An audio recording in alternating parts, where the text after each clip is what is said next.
কি সত্যি ইন্ডিয়া বনাম সাউথ আফ্রিকা হবে টি-20 বিশ্বকাপের ফাইনাল? শুনতে পাগলামি লাগতে পারে, কিন্তু আমার ভিতর থেকে এটাই বলছে বারবার, এইবার ফাইনাল হবে আগুন। আর সেই আগুনের নাম ভারত বনাম দক্ষিণ আফ্রিকা। আমরা ইন্ডিয়ানরা খুব তাড়াতাড়ি খুশি হয়ে যায়, আবার খুব তাড়াতাড়ি দুঃখও পায়। কিন্তু ক্রিকেট শুধু একটা আবেগ নয়, ক্রিকেট হলো মোমেন্টাম আর মানসিকতা আর বিশ্বাসের খেলা। আর যদি টিম ইন্ডিয়া নিজের খেলাকে ব্যাক করে, নিজেদের আসল ক্রিকেটটা খেলে, তাহলে ফাইনাল খেলা থেকে ইন্ডিয়াকে কেউ আটকাতে পারবে না। এবার দেখে নি ইন্ডিয়ার ফাইনাল খেলা খেলার আগে বাধা কি কি আসতে পারে। প্রথম বাধা ওয়েস্ট ইন্ডিজ। যে ওয়েস্ট ইন্ডিজকে আমরা ভাবছিলাম অপরাজিত, যাদের কেউ হারাতেই পারছে না, সেই দলকেই গুঁড়িয়ে দিল সাউথ আফ্রিকা। 176 রানে থামিয়ে দিল, আর 16 ওভারে মাত্র 1 উইকেটে সেই রান চেজও করে দিল। এটা শুধু ওয়েস্ট ইন্ডিজের হার ছিল না, এটা ছিল ওয়েস্ট ইন্ডিজের এক্সপোজ, বোলিং লাইন আপের এক্সপোজ। শুধু বোলিং নয়, ব্যাটিংয়েও ওরা চাপের মুখে ভেঙে পড়েছিল। হ্যাঁ, 2016 সালের কথা ভুলে যাইনি আমরা 192 রান করেছিলাম, কিন্তু তাও ওয়েস্ট ইন্ডিজ সেই রান চেস করেও দিয়েছিল, আর সেই বছরে বিশ্বকাপ জিতেও নিয়েছিল। কিন্তু এই টিম ইন্ডিয়া সেই টিম ইন্ডিয়া নয় বন্ধুরা, এই টিম ইন্ডিয়া শতভাগ আলাদা।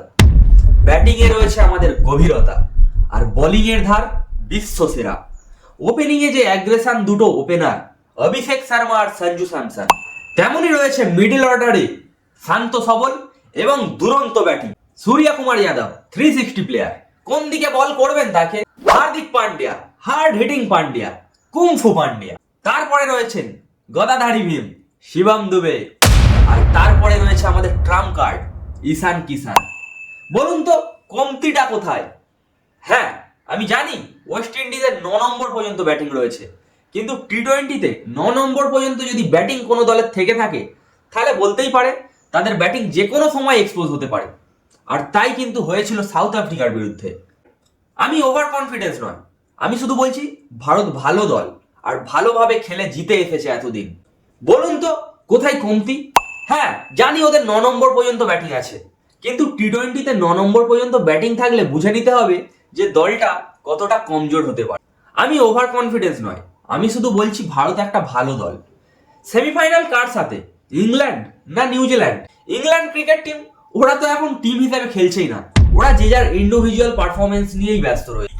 বলা যায় না কে কখন ফর্মে চলে আসে। হয়তো দেখা গেল জস বাটলার একদিন জ্বলে উঠতে পারে, বা ফিল সল্ট একদিন জ্বলে উঠতে পারে, আর হয়তো ইন্ডিয়ার ম্যাচের দিনেই জ্বলে উঠতে পারে। কখন কোথায় ম্যাচ ঘুরে যাবে কেউ বলতে পারে না, কিন্তু টিম হিসাবে ইন্ডিয়া বেস্ট, আর ইন্ডিয়া এগিয়ে। আর যদি আসে New Zealand, New Zealand national cricket team তো 2019 বিশ্বকাপের বড় ম্যাচের পর থেকে আমরা যে ওদের কতটা চাপে ফেলেছি তা ওরাই জানে।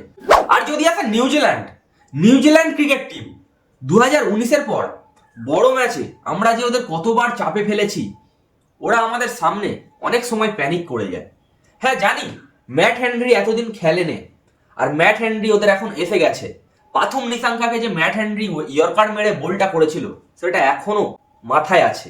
কিন্তু তবুও বলবো ইন্ডিয়া শতভাগ জিততে পারে। আর ফাইনালে দাঁড়িয়ে কি হবে সেটা কেউ বলতে পারছে না, কারণ এখনো ফাইনালটা শিওর নয়, সেমিফাইনালই হয়নি।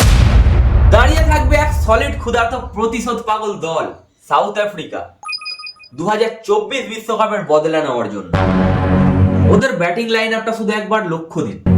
কুইন্টন ডিকক, এডেন মার্করাম, যে দলের ক্যাপ্টেন এত ফর্মে আছে, সেই দলকে আটকায় কে? ডেভিড মিলার, মনে আছে ডেভিড মিলারের সেই ক্ল্যাচ? ডেভিড মিলার মনে আছে সূর্য কুমার যাদব নিয়েছিল সেই ডেভিড মিলারের ক্যাচটি, যার কারণে আমরা বিশ্বকাপ জিতেছিলাম? তা নিশ্চয়ই তারা ভুলে যেতে পারেননি। সাউথ আফ্রিকার বোলিং লাইন আপে রয়েছে Kagiso Rabada, Lungi Ngidi, Keshav মহারাজের মতো দুরন্ত বোলার। এছাড়াও ওদের মিডল অর্ডারে রয়েছে ক্রিস্টান স্টাফ সহ ডেওয়াল ব্রেভিসের মতো পরিপক্ক হিটার প্লেয়ার। সাউথ আফ্রিকা কোনো মজা করার মতো দল নয়, এই দল ম্যাচ ছিনিয়ে নিতে যাবে। তাহলে প্রশ্ন একটাই, এইবার কি আবার মার্করামের চোখে জল আসবে, নাকি মিলার 2024-এর বদলা নেবে? ফাইনাল যদি হয় ভারত বনাম দক্ষিণ আফ্রিকা, সেটা হবে অ্যাবসলিউট সিনেমা। টস, মোমেন্টাম, একটা ওভার, এক একটা ক্যাচ সব কিচ্ছু ম্যাচ বদলে দিতে পারে। কিন্তু একটাই কথা বলবো, ধন্যবাদ সাউথ আফ্রিকা ওয়েস্ট ইন্ডিজকে হারানোর জন্য আর আমাদের সেমিফাইনালের জন্য কোয়ালিফাই করানোর জন্য। ওয়েস্ট ইন্ডিজকে তো আমরা হারাচ্ছি, এটা আমার দৃঢ় বিশ্বাস। এবার বাকিটা ফাইনালের দিন। তবে ইন্ডিয়া কি ট্রফি তুলবে, নাকি আফ্রিকার স্বপ্ন প্রথমবারের মতো পূরণ হবে? আমি বলছি ইন্ডিয়া সাউথ আফ্রিকার ফাইনাল, এটা আমার বিশ্বাস। তোমার কি মনে হয় কমেন্টে লিখে দাও। আর চ্যানেলে নতুন হয়ে থাকলে চ্যানেলটি সাবস্ক্রাইব করে নাও। আমি এরপরে আনতে চলেছি ইন্ডিয়া বনাম ওয়েস্ট ইন্ডিজের ম্যাচের আগে ইন্ডিয়ার প্লেইং 11। ফাইনাল কারা খেলবে আর ট্রফি কে তুলবে সেটা এখনো নির্ধারিত নয়। তাই ইতিহাস গড়তে চলেছে না ইতিহাস আবারও রিপিট হতে চলেছে, সেটা দেখা যাবে আগামী দিনে।